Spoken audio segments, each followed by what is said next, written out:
Hey, Mike here. I just wanted to let you know that you can listen to Dark Poutine early and ad-free on Amazon Music, included with Prime.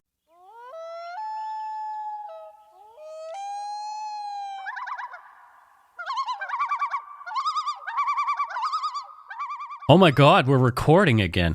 Welcome back to Dark Poutine. I am Mike Brown, and I see Matthew Stockton on my screen. How are you today, Matthew? I am good. You are good? Yes. Just good? Just good. Oh, interesting. Well, hopefully things improve as we talk about ghosts and spooky things like we're going to do on this show. Yes, it always cheers me up. Oh, that's... The views, information, and opinions expressed during the Dark Poutine podcast are solely those of the producer and do not necessarily represent those of Curious Cast, its affiliate Global News, nor its parent company, Chorus Entertainment. Dark Poutine is not for the faint of heart or squeamish. Our content is often intense and some listeners may find it disturbing.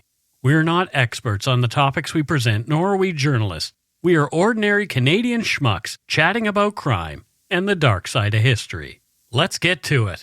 Put on your toque, grab yourself a double-double and a Nanaimo bar. It's time to scarf down some Dark Poutine. You are responsible for obtaining and maintaining at your own cost all equipment needed to listen to Dark Poutine. Dark Poutine can be addictive. Side effects may include, but not be limited to, pausing and questioning the system, elevated heart rate, pondering humanity, odd looks from colleagues as you laugh out loud at work, family members not into true crime worrying about you. Positive side effects may include some perspectives and opinions that you disagree with, as well as some wokeness and empathy. If you don't think Dark Poutine is for you, consult your doctor immediately.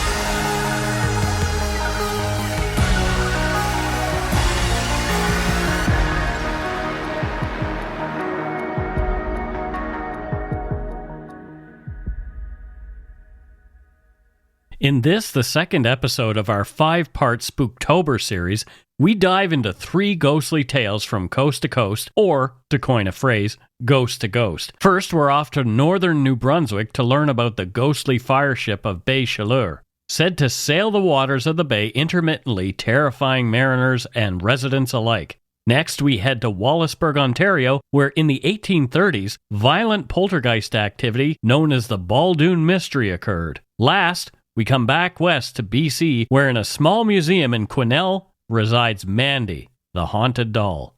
This is Dark Poutine episode 288, Spooktober, more Canadian ghost stories. So I love a nautical tale, especially when there's a haunted ship involved, and oh yeah, this one is ablaze. It's the fire ship of Bay Chaleur. And this mysterious apparition resembles a burning tall ship, and there have been sightings of the burning ship for centuries.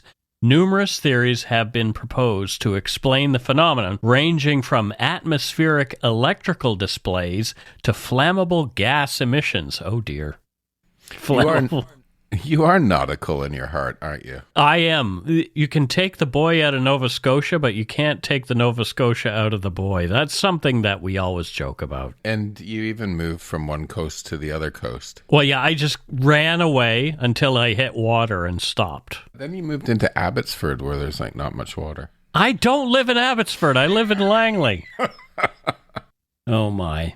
Anyway, Chaleur Bay is a large and scenic body of water located between the northern coast of New Brunswick and the southern coast of Quebec's Gaspé Peninsula. The bay opens to the Gulf of St. Lawrence in the east. Chaleur Bay is surrounded by mountains and cliffs on the Gaspé side and more moderate hills with significant forests and farmland on the New Brunswick side. Key communities around the bay include Campbellton and Bathurst in New Brunswick and Carleton-sur-Mer in Quebec.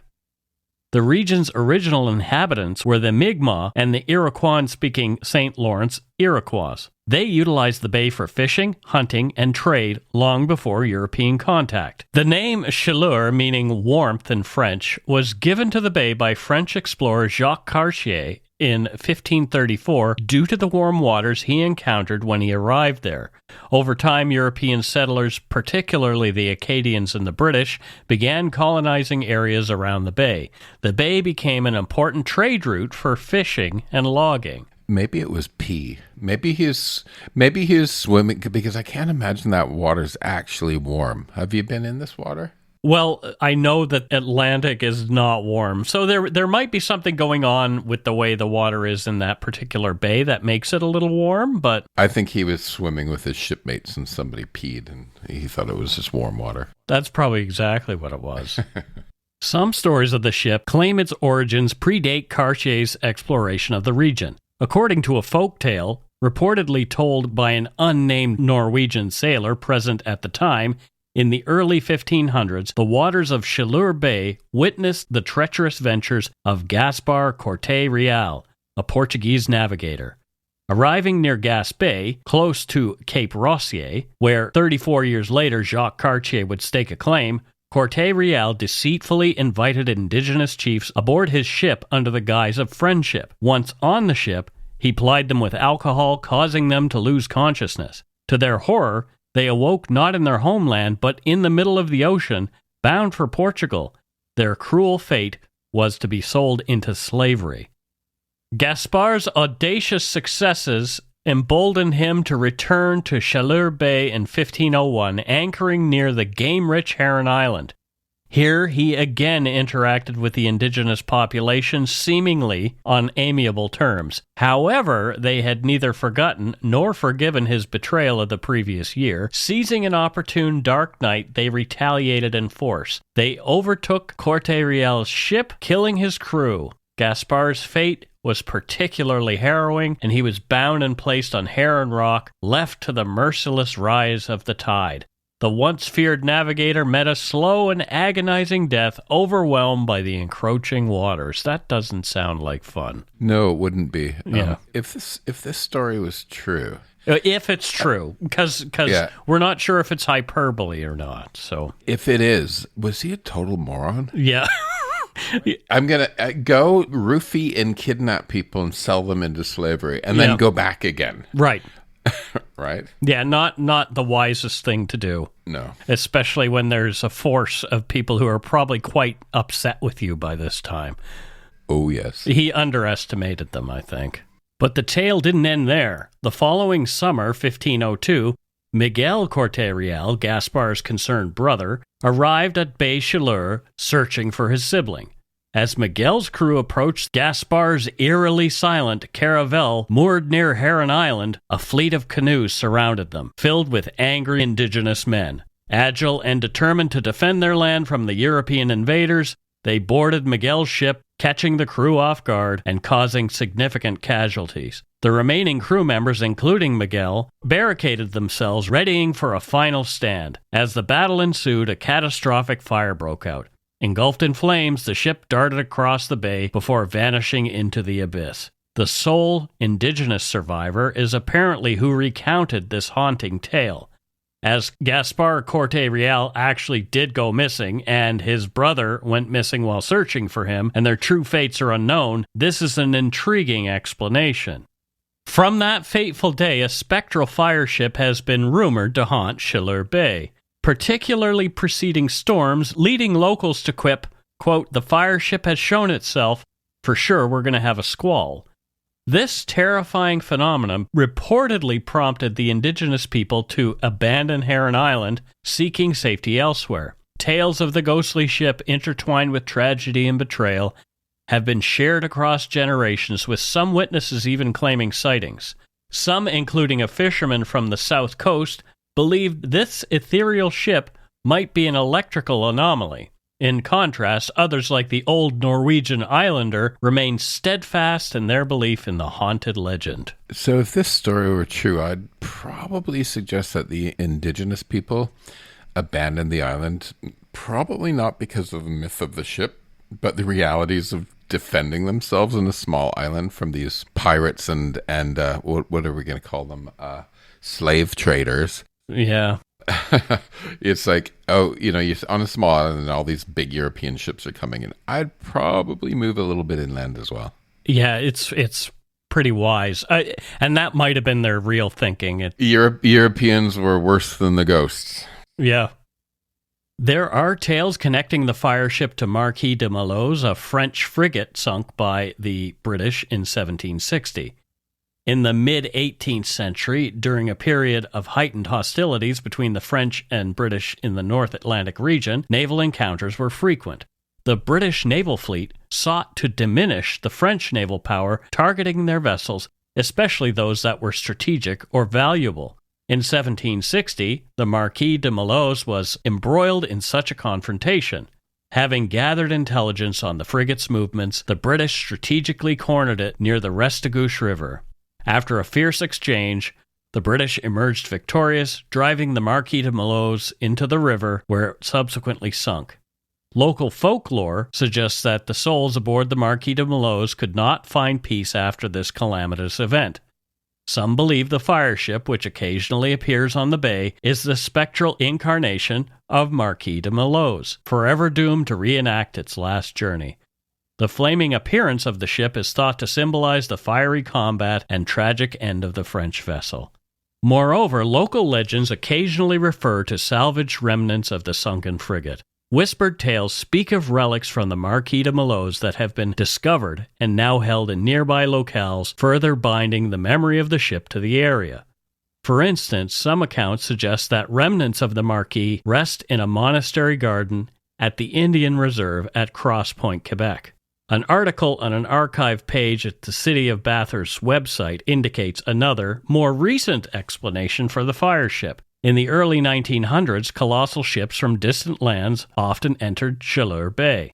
Without guidance systems like lighthouses or buoys, they depended on expert pilots to guide them close to shore, primarily to trade with locals, especially the vulnerable indigenous tribes. These traders would often deceive the tribes, exchanging their valuable furs for worthless goods, intoxicating them, and then robbing them of their furs. Among these traders, Captain Craig stood out as the most notorious. Fluent in the local dialect, he visited frequently. On a particular day, his ship was seen in the bay. Using a flag signal, he beckoned a pilot to guide his ship to an indigenous village. After their trading was done, a signal from the ship prompted the pilot to guide them out. However, amidst their journey, the pilot discovered 2 kidnapped indigenous girls aboard, intended to be abused and discarded by the captain and his mate. Having saved the girls and returned them to shore, they warned him of impending doom. Ignoring this, he resumed navigating the ship, which shortly afterward crashed onto the rocks, killing everyone except the captain, his mate, and the pilot. Both the captain and his mate drowned before reaching shore. The pilot survived. Stories of the ship's presence have sparked intense discussions among the residents. While some write it off as pure fantasy, others, counting trustworthy locals among them, are sure they've witnessed a ship that challenges logical explanation.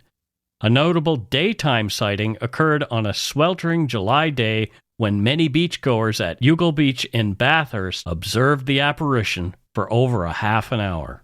Several theories attempt to explain the phenomena. Some scientists suggest that it's St. Elmo's fire.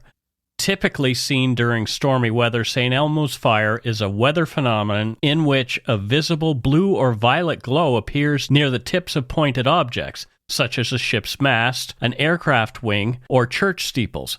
This occurs when the difference in electrical potential between the ground, or sea, and the atmosphere results in high voltage that ionizes the air molecules, causing them to glow. That's fascinating. The phenomenon is named after Saint Erasmus of Formia, also known as St. Elmo, the patron saint of sailors. Sailors took the appearance of St. Elmo's fire as a good omen, believing it was a sign of protection from the saint. It's important to note that St. Elmo's fire is not the same as lightning, although both are electrical phenomena related to thunderstorms. Others believe that it might be flammable gas emissions or some form of phosphorescent marine life, though the latter is laughed off, especially since there have been sightings of the ship even when the bay was frozen. I now have that song by Canadian composer David Foster in my head. Yeah, it was a really crappy movie in the 80s, too. But a better song. Yeah. Yeah. Yeah, Ali Sheedy was in that, wasn't she? And Andy McDowell, all the Brat Pack, yeah. all the 80s. So what I find interesting here is why these ghost ship stories exist. Mm-hmm. Sort of what's the psychological or social reason behind them, Right. right? Yep. And we're just talking now about St. Elmo's fire, and perhaps there's stories that were created to explain natural phenomena that people didn't have the science of yet to understand, right? But if you think about this, right, you have a bunch of Europeans that are far away from home, right, in kind of an unknown territory, with a dangerous job, right? Mm-hmm. So maybe it was storytelling, like for warnings of doom or danger, what could go wrong when you're traveling, the perils of sea, right? Yeah. Or the idea of hey, if you don't do it right, the idea of trapped souls. A lot of these ghost ships often the stories have trapped souls on them. Mm-hmm. The dangers of the ocean are there. Right. Or unfulfilled desires, right? Ghost ships of, these people were setting out for fame and fortune, right? And it could be, sort of, it's almost kind of is like the ship that keeps appearing. It's like it's wandering eternally now, right? Yeah. Because it didn't get to where it was going. Right? Yes, exactly. And you might feel that way when you're traveling the world back then, right? Just endlessly wandering. That's a good take on that, I think. Yeah, and then of course it's a metaphor of isolation as well, isn't it? Mm-hmm. This feeling of being lost or disconnected from the society that you know. Yeah. Fascinating stuff. Yeah, the sea is a lonely mistress. Our next tale takes us to Baldoon, a settlement near Wallaceburg, Ontario, where in 1829, one of Canada's most notorious poltergeist incidents happened over the course of 3 years. To refresh, the word poltergeist originates from the German language. It is a combination of two words, poltern, which means to make noise or to rumble, and geist, which means, of course, ghost or spirit. Therefore, poltergeist can be directly translated as noisy ghost or rumbling spirit. A poltergeist is a supernatural entity believed to be responsible for physical disturbances such as loud noises, objects being moved or destroyed, and even mysterious manifestations. Often associated with particular individuals or locations, these restless spirits are wrapped in an enigmatic aura, leaving a trail of inexplicable occurrences in their wake. So what's the difference between a poltergeist and a ghost? You got the question to me early enough that I could do some research before the show, and the idea is that ghosts are believed to be spirits of the deceased who haven't transitioned from the realm of the living for one reason or another. That's a very broad explanation. The ghost hasn't transitioned. He still identifies as human. Right. Exactly, essentially. They can manifest in various forms such as full bodies, transparent entities, or foggy mists. Poltergeists, on the other hand, are thought to be energy forms that a living person unknowingly controls. So, while poltergeists make their presence known by moving or influencing physical objects, ghosts just typically appear.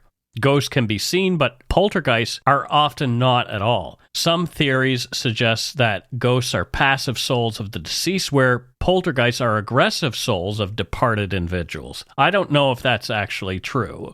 I mean, I don't know if any of this is actually true. It's just, it's interesting. Ghosts are often linked to specific locations, so this is the answer to your question, especially places where significant events like murders occurred. So there's this theory called the stone tape theory, whereas what happened, the trauma of an event is recorded into its environment. Okay. It's like negative energy. Well, it could be, or it could be very positive energy, too. Okay. Any event that was very energetic and emotional could be recorded into the environment. Poltergeists aren't tied to a specific location, but are associated with specific objects, sometimes, or individuals, more likely. However, some theories propose that poltergeists can be connected to multiple objects and people. Poltergeists to answer your question in a short way, are connected usually to somebody. Okay. Whereas ghosts can be associated to a place more so. Okay. So back to our story. The unsettling events near Wallaceburg in 1829 occurred at John MacDonald's residence and gained prominence through newspaper articles written by his son, Neil T. MacDonald. These reports were later compiled into a narrative named The Baldoon Mystery in the early 20th century. In 1986, a local historian, Alan Mann, released a revised edition of the tale, which included 26 first-hand testimonies collected by Neil, historical annotations, and relevant photographs detailing the paranormal occurrences. The Anishinaabe, Ojibwe people, primarily occupied the area before the arrival of the European settlers. The proximity to waterways made it an ideal location for these indigenous communities, offering ample opportunities for fishing, transportation, and trade. The Great Lakes region, in which Baldoon is located, has a rich history of indigenous habitation and culture, with numerous tribes and nations having established communities and trade networks in the region over millennia. Baldoon was part of the land settlement project initiated by Lord Selkirk, a Scottish philanthropist, in the early 19th century. Lord Selkirk was concerned about the living conditions of his fellow Scots and sought to provide them with better opportunities in the New World. In 1803, he purchased a large tract of land near the junction of the Sydenham and Quesnel-Écarté rivers, which is present-day Wallaceburg. Scottish Highlanders were among the first to settle in Baldoon in 1804. Lord Selkirk's efforts were to provide a home for displaced Scots who had suffered from the Highland clearances, a series of evictions in Scotland where tenant farmers were forced off the lands they had worked for generations. That sounds like not a fun thing. No. Southwestern Ontario is chock full of Scottish influence. Well, you would know that because that's where you're from. Yeah, to the point where my nephew's name is Angus, right? Right. Yeah, if you think about it, like Southwestern Ontario has places like Perth, Glencoe, Inverhuron, Glencairn, Ayr, where my great-grandfather was from originally in Scotland. Mm-hmm. The accents of Southwestern Ontario have a lot of influence from our Scottish roots, right? Like even I think the famous sort of Canadians don't say about, they say aboot. Right. I think that actually is... It's Scottish. It's Scottish, and it's primarily a lot of... How do I put this? A lot of accents in international sort of television and stuff like that is from Ontario. So the Ontario accent is often one that a lot of people know around the world, right? Because it's just size of the population. The settlers in the area faced numerous challenges, including issues related to land quality, flooding, and disputes with Lord Selkirk over the terms of their settlement. The land was marshy, making it difficult to cultivate, and the settlers were unfamiliar with the environment of their new homeland. John MacDonald, a Scottish immigrant, was at the heart of this mystery. After settling in the Baldoon region, on Lot A of the 4th concession, he constructed his home on a plot of land that was steeped in local lore. The chief and medicine man of nearby Walpole Island argued that MacDonald had desecrated a poplar grove which was believed to be inhabited by Mamagwesiwug, or fairies. According to him, this act was what most likely led to a series of eerie and unexplained disturbances on MacDonald's property, but there were other explanations that we'll learn about later. On October 28, 1829, an unexpected incident occurred in the MacDonald barn. As the MacDonald women and a few neighborhood girls were busy with straw, a pole from the ceiling, which was structured using poles to form an open-ended loft, suddenly plunged, narrowly missing them. Though initially unfazed, the women continued their task, only to be startled again when another pole descended minutes later. Puzzled, they inspected the ceiling but found no obvious cause. Immersed in conversation and work, they were jolted once more when a third pole came crashing down. Frightened, they hastily retreated to the safety of their home, thinking the barn was going to fall down. The peculiar events didn't stop there. Invisible hands seemed to hurl stones at the farmhouse, shattering every window. Those who inspected the projectiles noticed they were wet and polished, reminiscent of stones from the nearby river. Oddly, the roof dripped water even when the skies were clear. On one occasion, what felt like an earthquake rocked only the McDonald's residence. No other homes in the area felt the quaking. Everyday household items like pots and pans were jolted off surfaces without explanation. Neil T. MacDonald wrote in his book, "The dishes of water would rise of their own accord from the table. The tongs and shovel bang against each other on the hearth. The chairs and tables fall over with a loud crash, and even the sober domestic creature, the kettle on the hearth, would toss off its lid, tip over on one side, and suddenly, as if seized by unseen hands, dash itself in a paroxysm of fury on the floor. An Indian knife, with a blade 10 inches long, was violently dashed against the window frame, and its blade stuck fast in the casement." The poltergeist activity intensified after Reverend McDormand, a Methodist preacher from the area, tried to rid the property of spirits by way of exorcism. Livestock that had been perfectly healthy perished mysteriously overnight. Horses found lifeless in their stalls, an ox dead while still yoked to its plow, and chickens and pigs inexplicably succumbing. Nightly, the family was disturbed by the echoing sound of unseen men marching in their kitchen. Robert Baker, a Michigan educator interested in witchcraft, attempted to banish the spirits, placing a horseshoe above the farmhouse's entrance and invoking divine intervention. His endeavors failed and led to his arrest and conviction for practicing witchcraft. Well, that's what you get for helping. Despite being sentenced to a year's imprisonment, Baker's appeal reached the lieutenant governor, who pardoned him on the 6th of May, 1830. Yet the sinister happenings persisted and grew more aggressive. Cradles rocked without a push, causing the baby to shriek with fear. Guns discharged spontaneously. The eerie happenings became well known, and many locals recounted their own eerie experiences on McDonald's premises. The story hit the newspapers of the day. The Toronto Globe reported one account. "I went with my father to see what was going on at Baldoon, for I was very young at the time. We saw a pot rise from a hearth and chase a dog outside and all around the yard. It could not get away from the pot, for it would hit the dog, and he would yell and howl with all his might. I saw an old-fashioned butcher knife pass through a crowd of 50 men and strike into the wall the whole length of a 10-inch blade. This happened in 1830. Most witnesses consistently recounted a phenomenon where lead balls, possibly from muskets or fishing nets, darted unpredictably around the properties. A portion even noted their efforts to trace a potential hidden human perpetrator. L.A. McDougall shared an episode where marked lead balls would inexplicably return after being discarded in a river, shattering the windows again.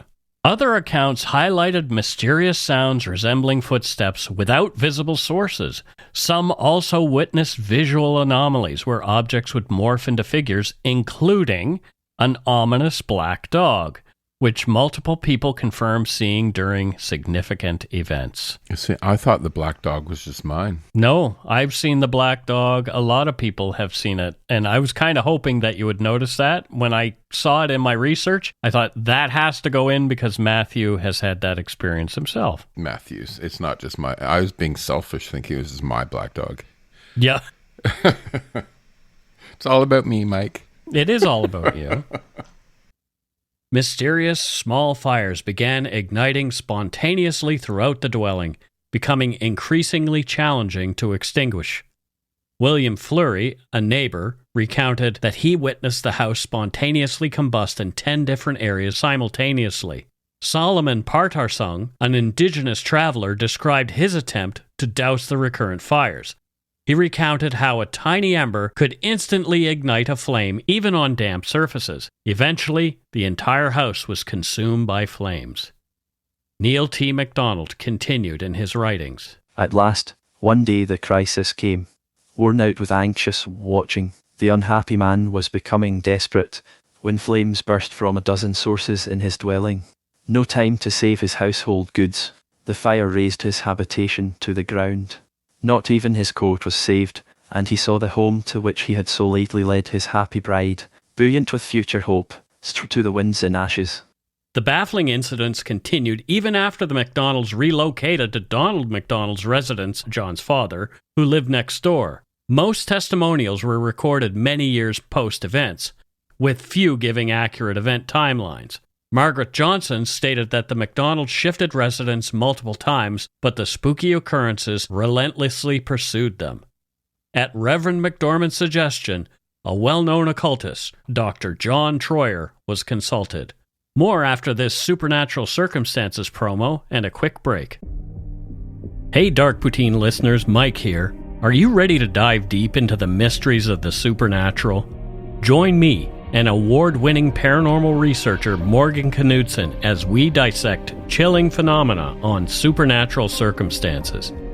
From spine-tingling hauntings to creepy cryptids and other paranormal subjects, we'll be your guides on this extraordinary journey. We're in Season 2 right now, so there are plenty of episodes for you to catch up on. Buckle up and explore the unknown with us and numerous expert guests.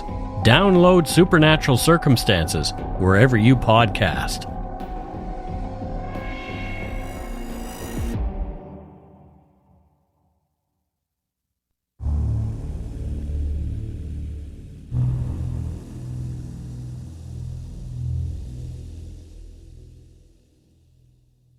All right, and we are back. Matthew, what are your thoughts so far? I think with your description of what a poltergeist is, it helped me understand why these people are being followed. Right. Because I thought I thought it's sort of the opposite. I thought poltergeists are in a place, but they actually follow people. Right. Well, there's no consensus about what poltergeists are, and some parapsychologists view them as supernatural entities causing disturbances, while others attribute the activity to energies linked to living individuals or locations. So Morgan and I did a story in our very first episode of Supernatural Circumstances about a thing called the Philip experiment that took place in Canada, where a bunch of people created this entity out of nothing that began to affect the environment around them, including moving a table around, knocking sounds, and all that kind of stuff. It's really, really fascinating. I can send you some videos on it, but so perhaps poltergeists are created by the people who are there. It's not necessarily a separate thing at all. Right. Dr. Troyer was a reputed witch doctor from the vicinity of Long Point, Ontario. Troyer, born on the 3rd of February 1753 in Brothers Valley, Somerset County, Pennsylvania, was a farmer, businessman, medical practitioner, and exorcist. He was the eldest son of David Michael Troyer and Magdalena Mast, and in 1879 he migrated from Pennsylvania to Long Point on Lake Erie, establishing a farm known as Troyer's Flats. By 1797 he had set up a grist mill and a smithy and constructed a sloop, a boat. Despite lacking formal medical training, he was renowned in the region for his herbal remedies and bloodletting practices. However, Troyer's most significant legacy stems from the folklore surrounding him, and he was believed to, quote, have the knowledge of witches, and was known to use a divining rod to locate water and precious metals. Local tales suggest that he and his son might have discovered a treasure, if not for a phantom guardian, a large black dog that thwarted their efforts. There's the dog again. Another story involves a mischievous neighbor, Mrs. Jenny Elizabeth McMichael, who would tease Troyer with witch-like antics. So this is no word of a lie. Okay. My great-grandfather came to our house with a divining rod to help us locate where the clay water pipes were in our backyard. Okay, yep. Because we were doing an extension.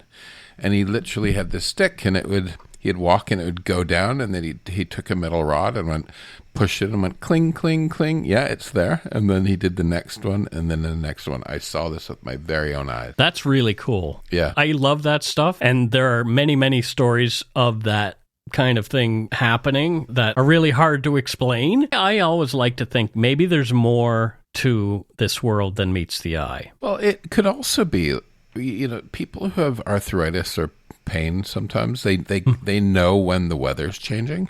I do. I know in my shoulder and my right? hands. So if you're holding a stick, right, and you're actually looking for water, maybe there's some sort of interaction with the body. Could be. It could be scientific. I think of it as a scientific thing with divining rods that we just haven't figured out yet. At Baldoon, Dr. Troyer faced what many considered the ultimate challenge of his expertise in white magic. Troyer and his 15-year-old daughter Dinah and the Reverend McDormand traveled to the McDonald's farm. During a nighttime stop by the Thames River, they claimed witches and malevolent spirits besieged them, their haunting cries preventing any rest. At McDonald's the next day, Dr. Troyer's daughter used her father's renowned scrying stone, or moonstone, at Long Point, seeking its clairvoyant powers and placing it under his hat. Not sure why she had to do that. After a lengthy trance, she astounded MacDonald with her detailed knowledge of his situation. She instructed him to craft a silver bullet and target a particular goose with unusual black feathers on its wing that had recently appeared on his land. Following her guidance, MacDonald shot the goose in the wing. The bird vanished into the reeds, only for the old woman from the long, low house, the one mentioned before, whom MacDonald had previously clashed with, to emerge with a fresh injury on her arm. After this incident, the MacDonald family's troubles ended. So maybe this story sort of grew somehow, but in reality, what happened back then was there's this troublesome neighbor that he gave a warning shot to in her arm, and he was like, "Stop it!" And she's like, "Okay." Yeah, maybe. Yeah. So then it becomes this whole story happens around it. This whole story with a goose and all that kind of stuff. I love folklore so much because it's like the telephone game. Here's the story, here's what happened. But over the years, we as humans who love to tell stories embellish and add things, and they become this craziness.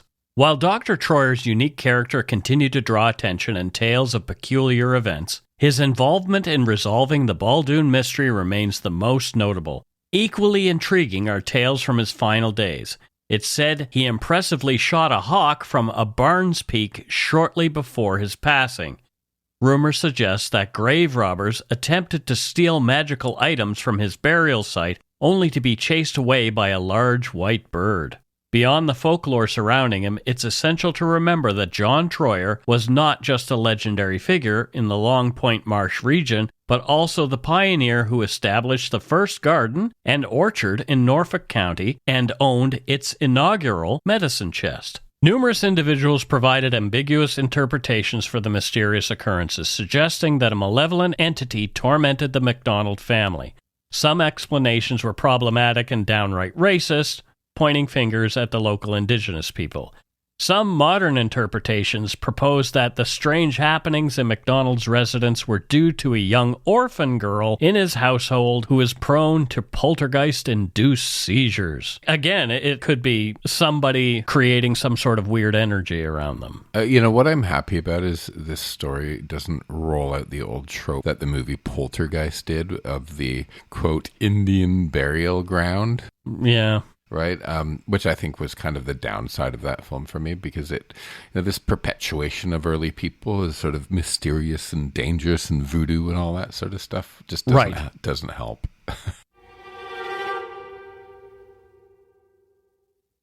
Our last tale takes us to Quesnel, British Columbia, where the local museum holds an antique doll named Mandy that came into the museum's collection in 1991. The person who brought it claimed it was haunted.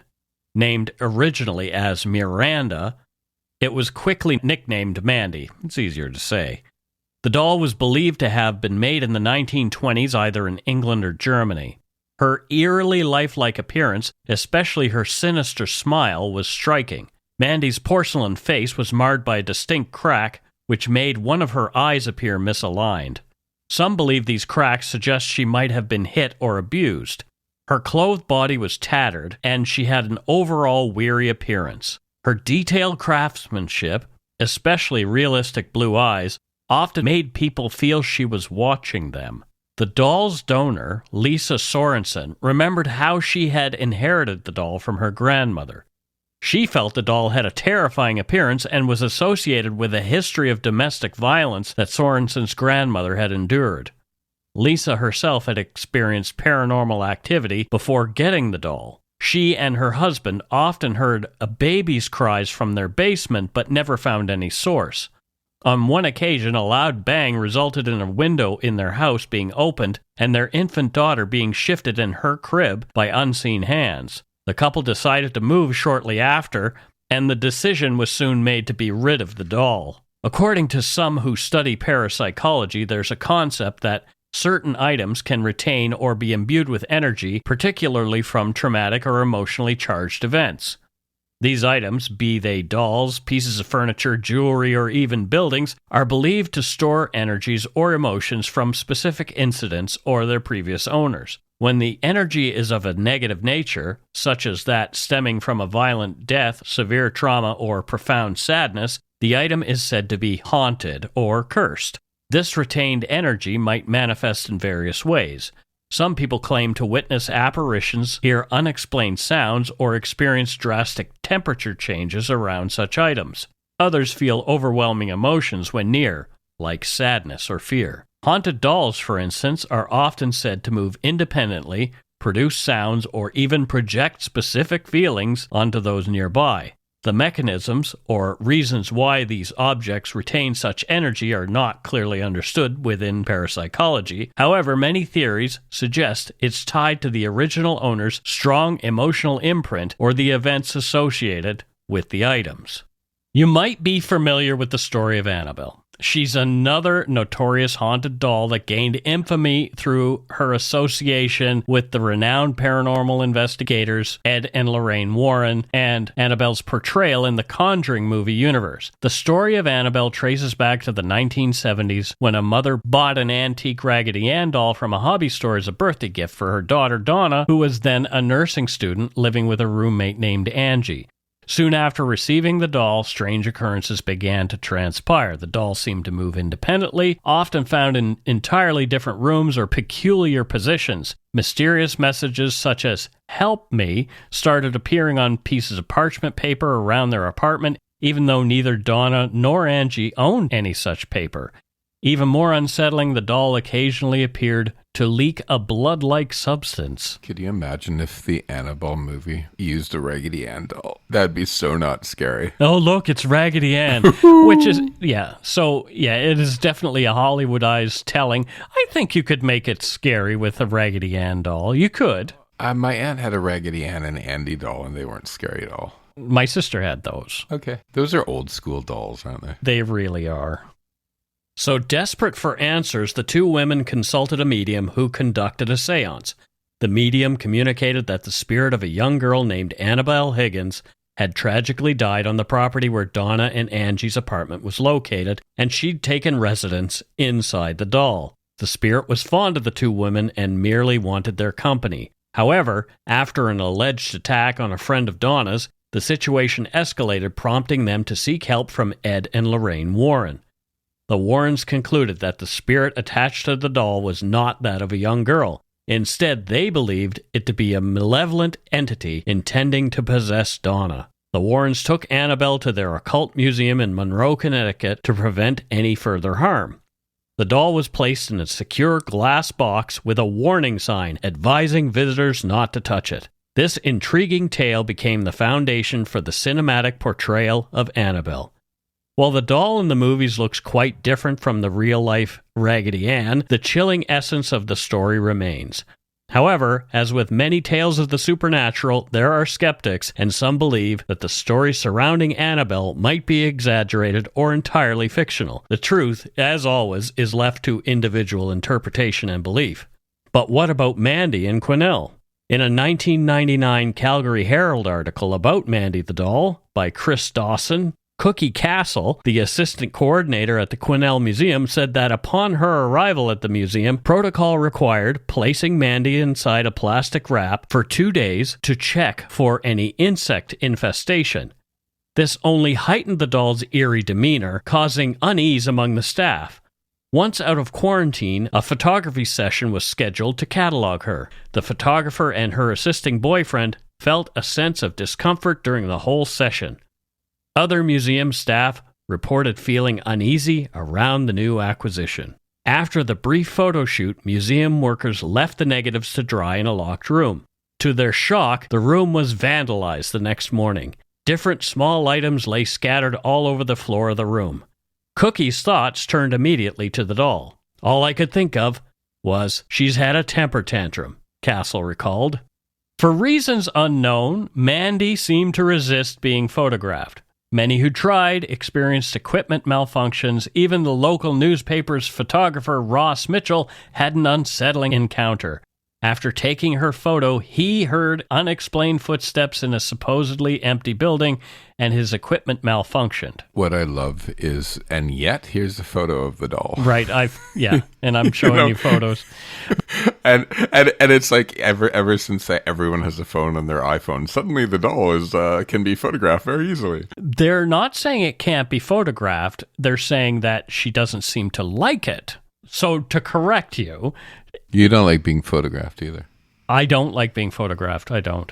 No, I really don't. Maybe are you Annabelle? You mean Mandy? Sorry, Mandy, Annabelle, same thing. Yeah, I guess not the same thing.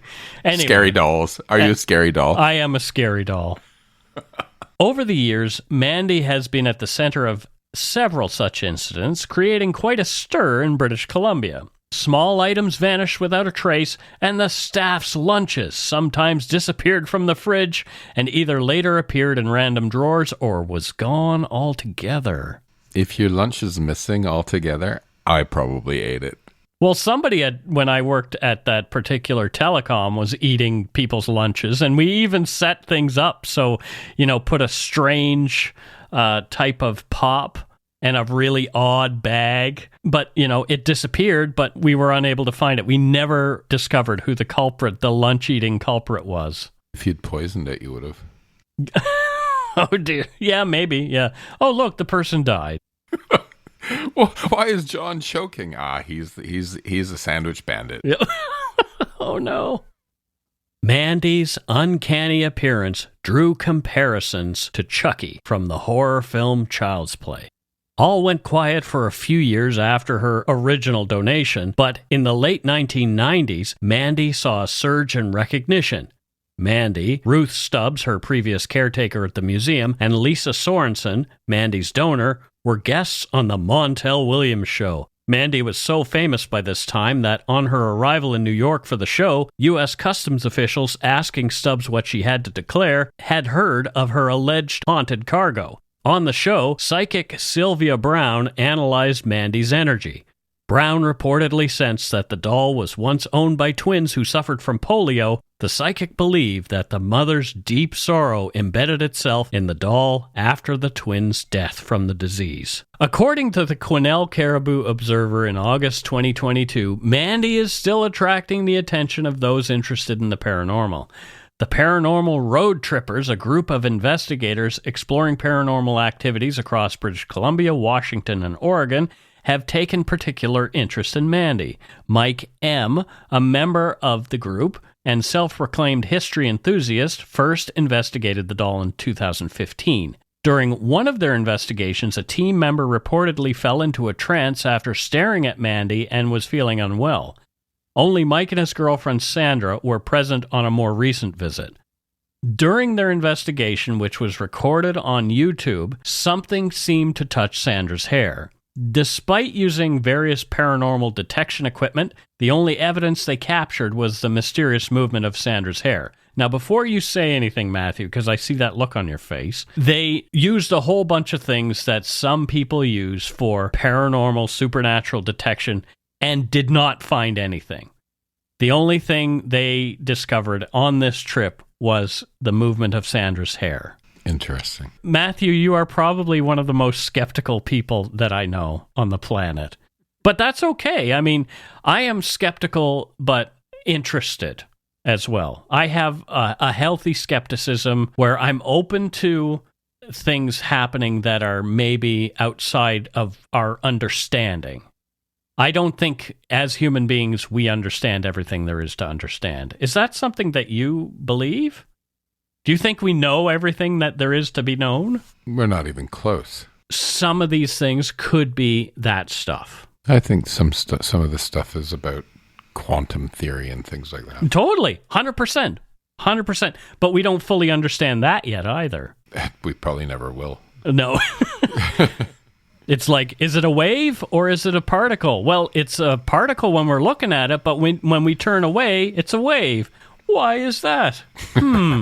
Anyway. Is that like when I'm waving at you, and then when you turn your back to me, I give you the finger. Particles and waves. Oh my God. I don't do that. Seriously, though, if you're interested in what the Paranormal Road Trippers do and looking more into their video about Mandy, I have put a YouTube link in the show notes, and I've linked to their Instagram account as well. They seem like pretty cool people. Despite the eerie tales about Mandy, she's become a popular attraction in Quesnel, and lots of people have visited. The city's museum saw a surge in attendance, attributing much to Mandy's infamy. While not everyone believes in the haunted tales, almost everyone in Quesnel has heard of Mandy, making her an iconic figure in the city's lore. And that's it for Dark Poutine episode 288, Spooktober, more Canadian ghost stories.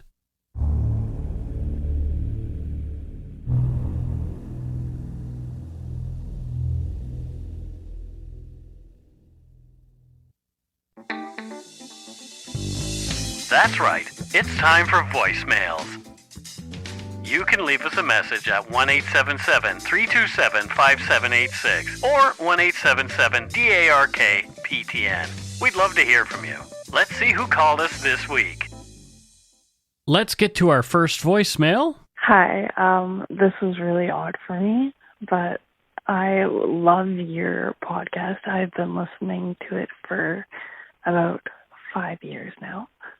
So I want to say, since you guys started, I didn't know you guys had this voicemail. I highly, highly recommend you guys doing a story about the Tranquil Sanatorium in Kamloops, BC. It is a great, interesting story, and okay. Yeah, thank you. Happy early Halloween. Wow. So probably from the interior BC somewhere. Didn't say her name, but I'm interested in that story as well. There's some really weird stuff that went on at that particular sanatorium. So it's on my list of things to do. What do you think well, let's even name her. Do you want to name her? Sure. Yeah. Well, what's her name first up? She didn't give us a name, so. Judy. Okay, so Judy, and she lives somewhere in the interior. I'll probably think around Kamloops somewhere. What does she do for a living? What does Judy do for a living, Matthew? She's a poltergeist therapist. Does she provide therapy to the poltergeist or to the person who is attached to the poltergeist? To the poltergeist, because they really need to figure out how to manage their anger. Right. Yeah. Yeah. Yeah, it's a sad situation, those darn poltergeists and their angry things. Well, that's cool. Well, thank you for your call. And like I say, that one's on our list. Let's move on to our next voicemail. Hi, I have nothing nasty to say. I just got your book, and I'm really sorry. I'm a poor person, and I got it from the library, and I was reading it, and oh my God, it's so good. So I would like to thank you for that, and you have some really good writing. Have a great night. Bye. Oh, wow. Well, thank you very much. My first book, Murder, Madness, and Mayhem, available at your local library if you can't afford to purchase one. And there's nothing wrong with getting a book from a library. No. I don't have any trouble with somebody reading my book, regardless of how they do it. I'm not going to say I approve of it being taken from the internet, but I know it's there. So anyway, if you want to read my book, please do, because, hey, maybe it's you'll enjoy it, or you can tell somebody else about it. But thank you. So what does that, again, somebody else who didn't give their name. And yeah, very interesting. They said they had nothing nasty to say, which they didn't. And don't feel bad. Please don't feel bad about not being able to buy it, really. No, you're just chuffed that people are reading your book. Right. Yeah, totally. Yeah. Where does this person live, Matt? Well, let's name her. Bethany. Bethany. Okay, and where does Bethany live? Somewhere with a library, presumably.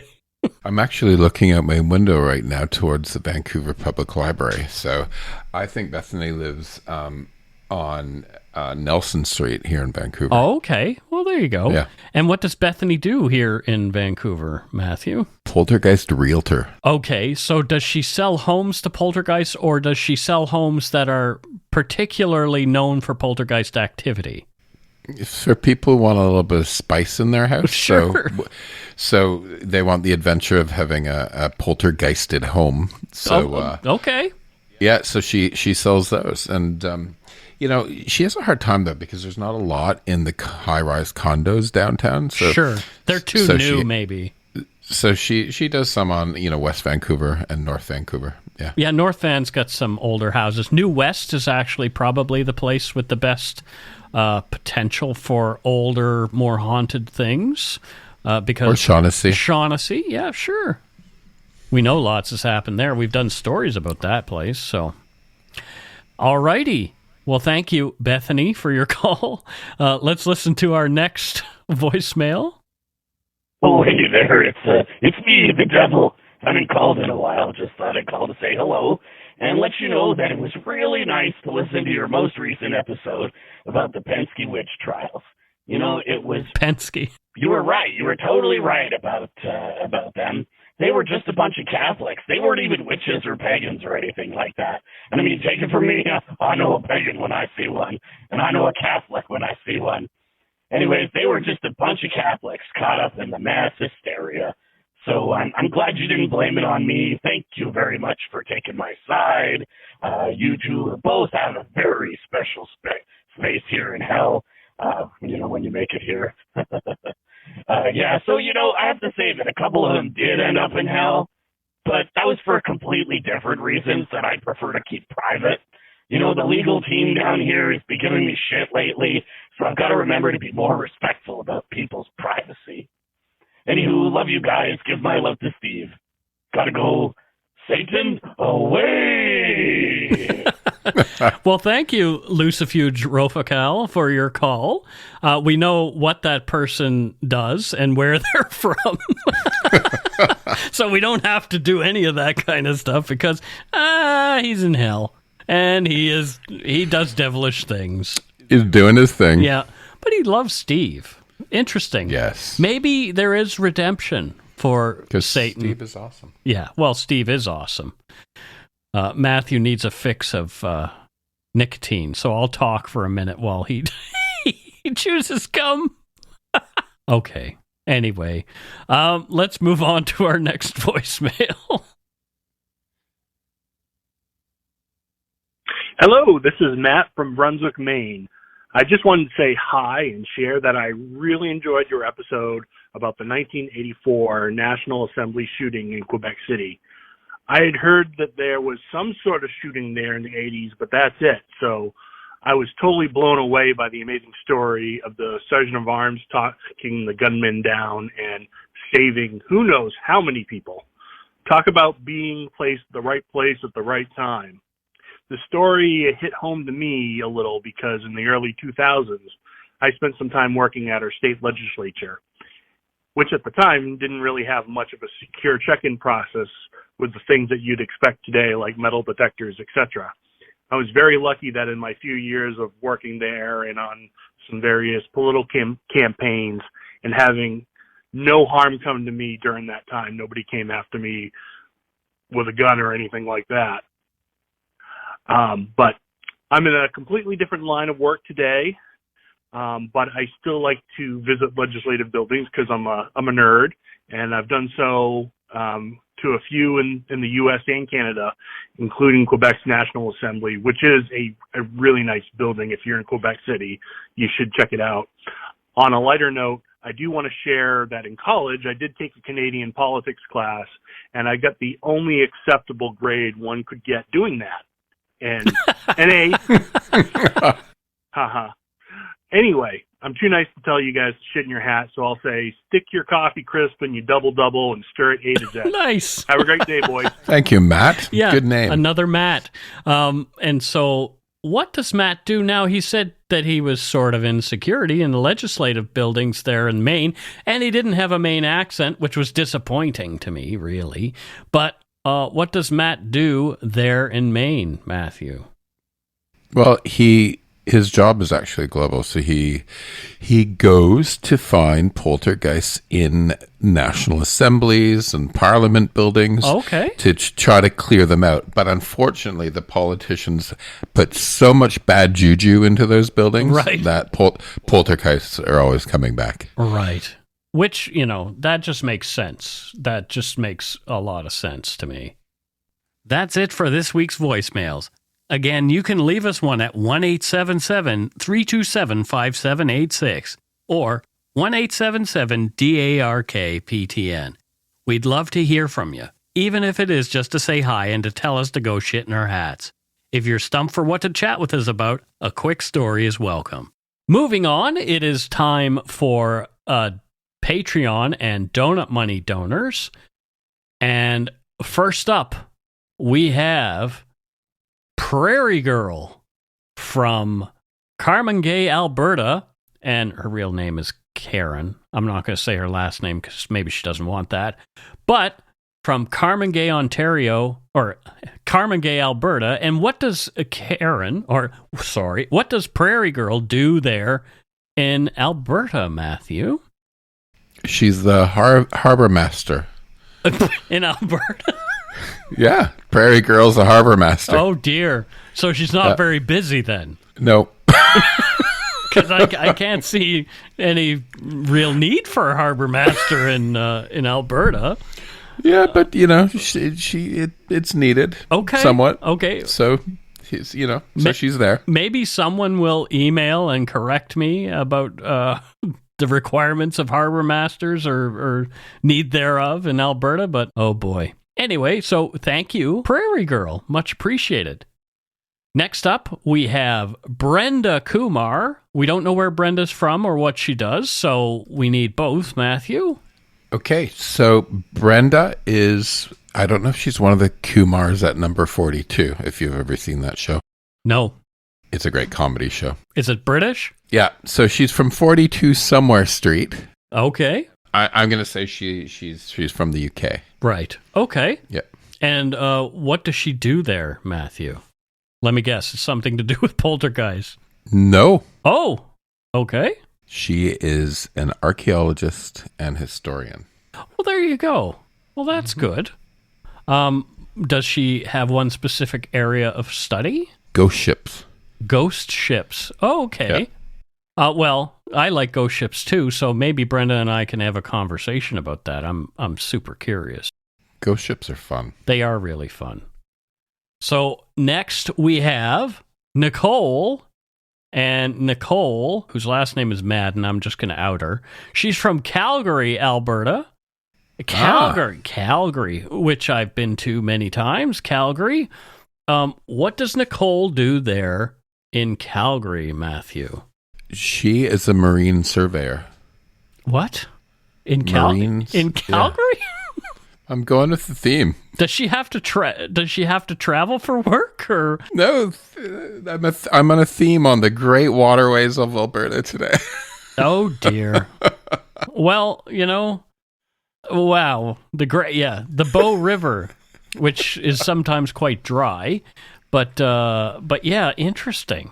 And the huge oceans and bodies of lakes that take place in Alberta. Yeah. Oh, I mean, there are lakes. Fair enough. There are lakes. However, there are no oceans. Unless I am way off, I don't think there's an ocean in Alberta.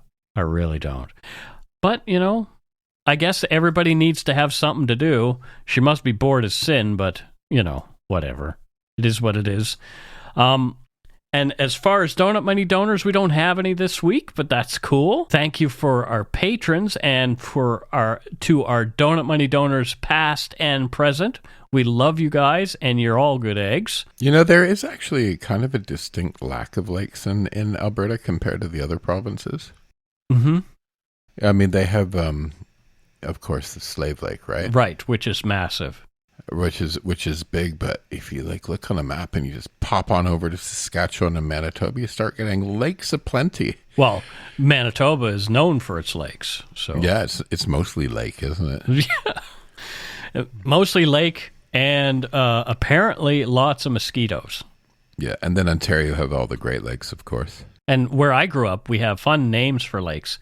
Lake Mushamush and Maliga Lake and Fancy Lake because it's fancy. Fancy. Fancy. Anyway, there's lots of lakes in Nova Scotia, but they're not anything like the lakes you grew up near. No. Thanks to all our patrons and Donut Money donors past and present for your generosity. It helps to keep the show going.